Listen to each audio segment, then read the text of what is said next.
Hey guys, my name is Bank Po Joe, and you are now watching Catfish on Demand. Today, we're going to teach you 3 knots that you need to know for every new catfisherman in this channel. So watch it now. Peace.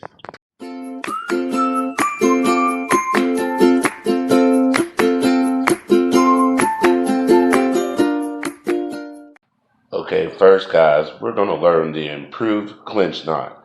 This specific knot is what I use when I'm going to catch brim or bluegill. It's a quick, simple, fast, and easy knot, and it's typically the first knot a fisherman learns. Okay guys, what we're using here is a 10-knot Super Mutu offset circle hook. This is a big bad hook, man. It's nice and sharp and real hefty, nice and strong. I really love the owner. It's an owner perfection hook. Really love these hooks. These are the only hooks I'm using on my bank poles at this point in time. I do still like my rip and lip hooks, but I use them more for my rod and reel. And I need a hefty duty hook that I can leave overnight, that I can trust is not going to get bent out overnight and may even survive a few logs coming down.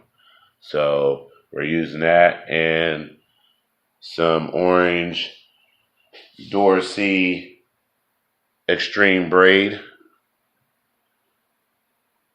You can see that nice orange color.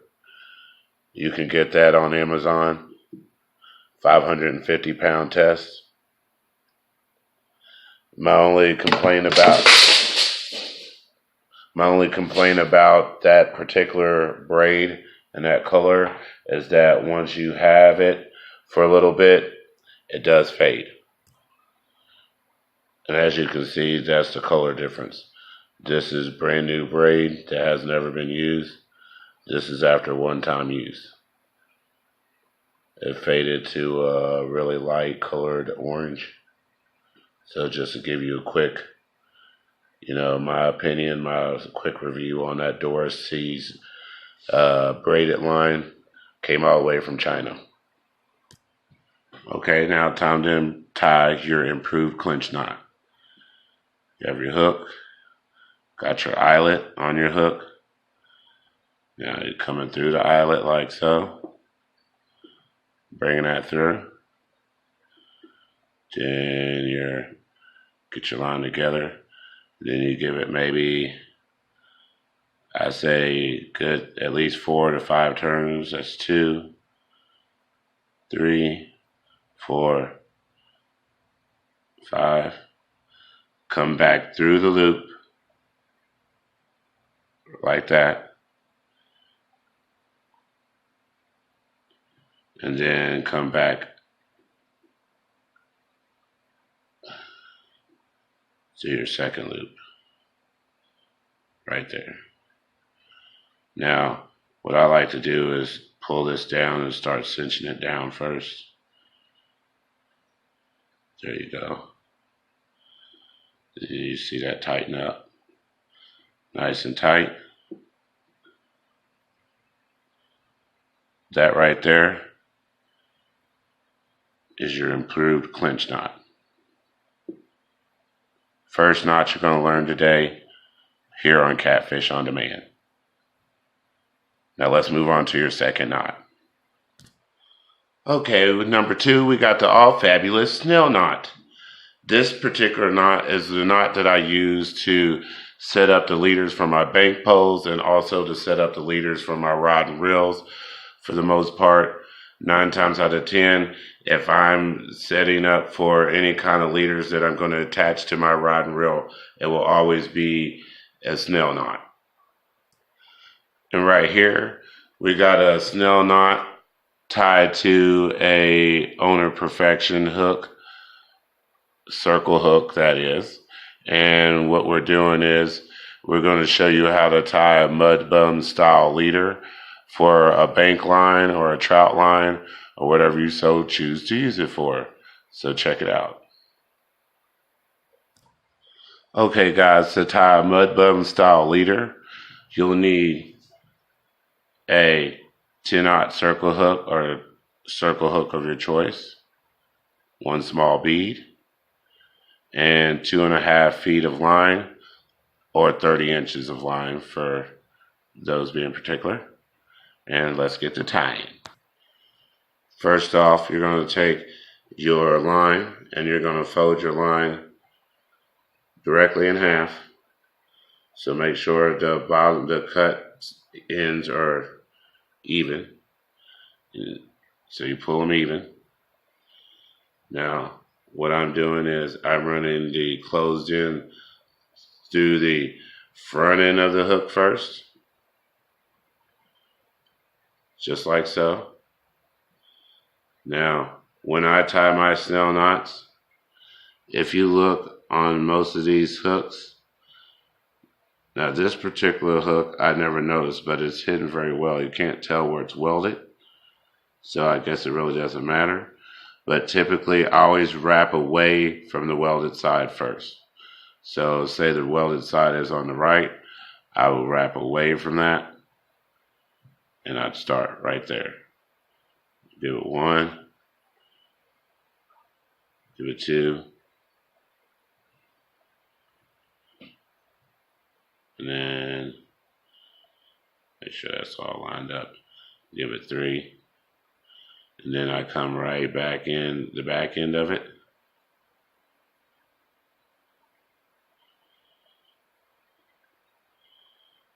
Just like so, guys. Now that may not be the right way, but that's the way that I actually snell my knots. Then I come up a little bit, probably let's say about 3 inches. Tie a small knot. Cinch it down. And then now you bring your bead back into play. You slide your bead on.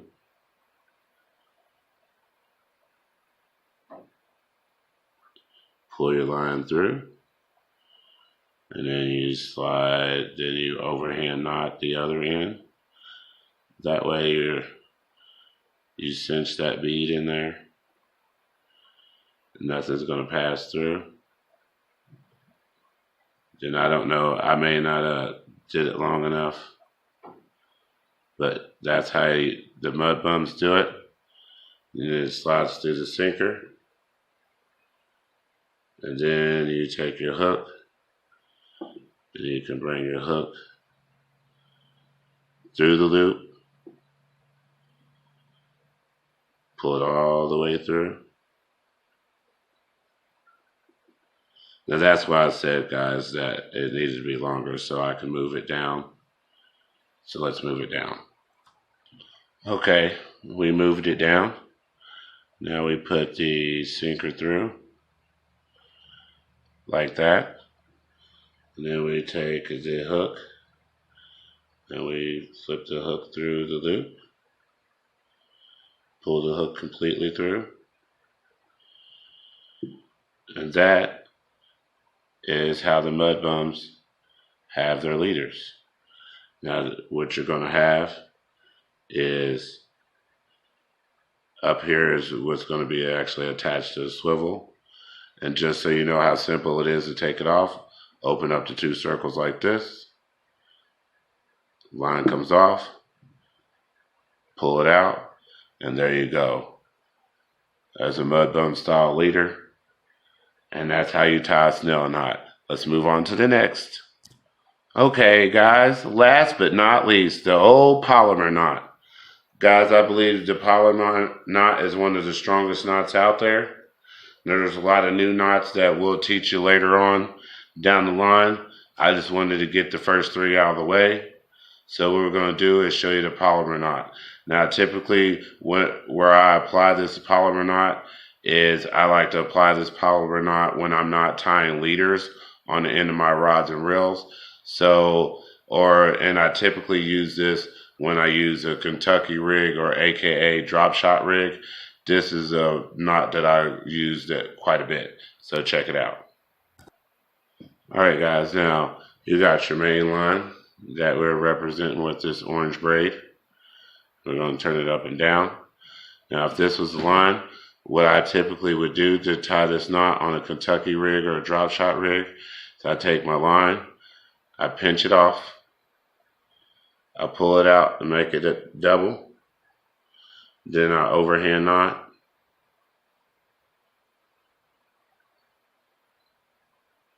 and sometimes on my line I do a double overhand knot, but for this general purpose we're only going to do one.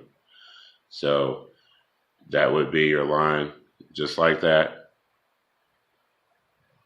And then I would stick the loop through the back side of the circle hook, overhand knot that. Now typically you're going to want something, you're going to want something bigger, but just to give you an idea if that's what you're doing with a Kentucky rig, I'm going to get a longer string to do this with. Okay, we got our knot, we got our loop. We stick our loop through the back of the eyelet, pull it around, then we simply just take the string and we overhand knot that, just like that. And then we take this and we bring it right back around like so. Pull it all the way up over that, tighten it down. Want to make sure you get it nice and tight, nice and snug on there. That's a little hard to do with this braid line. But there you go. That's a nice cinched up Palomar knot.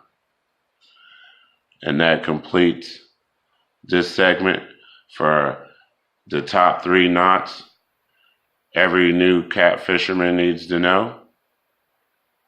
So thanks for watching my video, guys. Don't forget to like and subscribe. It's in the bottom right hand corner. And also leave a comment below. Tell me what's your favorite knot that you like to use for catfishing. If you got a knot that I haven't showed you on this channel and you'd like to see me tie that knot and show you how to get it done, then leave a comment below and we'll get it done. As y'all can see, there's a little friendly spider. Take him off here. And y'all have a good day. Thanks for watching Catfish on Demand. I am your host, Mr. Bankpo Joe, and y'all have a blessed evening.